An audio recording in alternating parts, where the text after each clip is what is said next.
দেশের জনগণ সবাই সাবধান হয়ে যান। তোমরা সবাই কোরবানি দাও, অথচ অথচ গরিব মানুষদের শুধু হাড় দাও হাড়।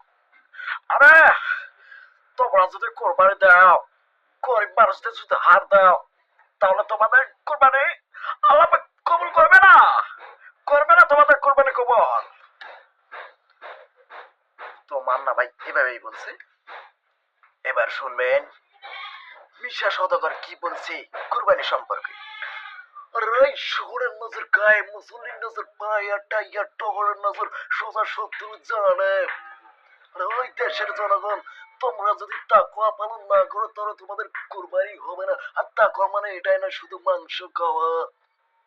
টাইগার তুই ওদেরকে বুঝিয়ে দে যে কিভাবে কুরবানি দিয়ে মানুষদেরকে মাংস বিলাতে হয়। সো মিশা সওদাগর এভাবে বলছে। এবার শুনবেন ডিপ জলদা কি বলতেছে কুরবানি সম্পর্কে। আসসালামু আলাইকুম দেশের জনগণ। ওই দেশের জনগণ, মাগা কুরবানি দিয়া তোরা তো কিছু বুঝছো না। ওই আল্লাহ পাক যখন ধরবো তখন তোমাদের ওই বিটলামি ছুটাই দেব। ওই দেশের জনগণ, ঠান্ডা হয়ে গেছো গা? মাগার কুরবানি দিয়া নিজে মাংস নিয়ে জনগণ দেখি দিবি। ওই জনগণ রে মাংস সহ দিবি, তাহলে আল্লাহ পাক খুশি হইব। ডিপ জল ভাই এভাবে বলছে। এবার আমরা ডাইরেক্ট চলে যাই দিলদার সাহেব কি বলতেছে সেটা শুনি। আরে গোপালটা খারাপ, আমি গরিব মানুষ দেখা আমার এই ধনী মানুষ হাড় মাংস দিছে। আল্লাহরে তোমার সবাই সজাগ হয়ে যাও, কুরবানি দিতে গরিব মানুষদের মাংস সহ দিবেন, না হলে আল্লাহ পাক কবুল করবে না। এবার শুনবেন আহ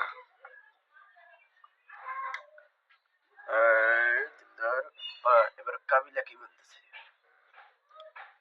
ও আমার আল্লাহ, এই বেটারা সবাই কুরবানি দেবেন, গরিব মানুষরে ভালো করে না বিলাইলে ভাই আল্লাহ পাক তোমাদের কোরবানি কবুল করবে না রে। হায় হায় আল্লাহ, মানুষের আমি বোঝাতে পারতেছি না কেন হাই।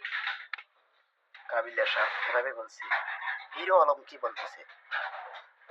হিরো আলম, আপনারা সবাই কোরবানি ঘরে ঘরে দিবেন এবং গরিব মানুষদের সবাই শুধু হাত দিলে চলবে না। গরিব মানুষের সবাইকে মাংস সহ দিবেন, যাতে গরিব মানুষরা আপনার জন্য দোয়া করে। এটা আমি হিরো আলম বলতেছি। হিরো আলম এভাবে বলছে। সো গাইস, এরপর কি বলছে আমাদের নায়ক রুবেল। এই দেশের জনগণ, তোমরা সবাই ঠান্ডা হয়ে যাও। তোমরা সবাই বুঝো, সবাইকে ভালো করে কোরবানি দেওয়ার আহ্বান জানাও, যাতে প্রত্যেকটা দেশে প্রত্যেকটা নাগরিককে সবাই যেন কোরবানি দেয় এবং সঠিক পর্যায়ের মতো কোরবানির মাংস যেন পাওয়া যায়। রুবেল সাহেব এভাবে বলছে। এবার শুনবেন দাদা এইবার কার কথাটা করবে, অনেক কণ্ঠই কিন্তু এবার শুনবেন আমাদের অমিত হাসান কি বলতেছে কুরবানি সম্পর্কে। আর এই দেশের জনগণ, তোমরা যদি কুরবানি দাও তোমাদের কুরবানি কবুল হবে না। যদি গরিব মানুষদের ভালো করে হাড় মাংস একসঙ্গে না দিয়ে তোমরা নিজে আত্মসাৎ করো, তাহলে তোমাদের কুরবানি হবে না ভাই। এটা হচ্ছে অমিত হাসানের কণ্ঠ। সো গাইস, নেক্সট ডে আছে আরো অ্যাকশন অ্যাকশন ডায়লগ 100 প্রকার। আপনারা আমার জন্য দোয়া করবেন।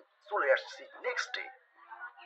বেশি বেশি করে আমার চ্যানেলটা সাবস্ক্রাইব করবেন এবং গাইজ মুখ একটু আগে যাওয়ার জন্য এই যে মনে করে যে বরিশালের খায়রুল আছে না ফ্যামিলি এন্টারটেনমেন্ট থেকে, এর মতন কথা কইতে আসছি। তাইলে সবাই ভালো থাকবেন, চলে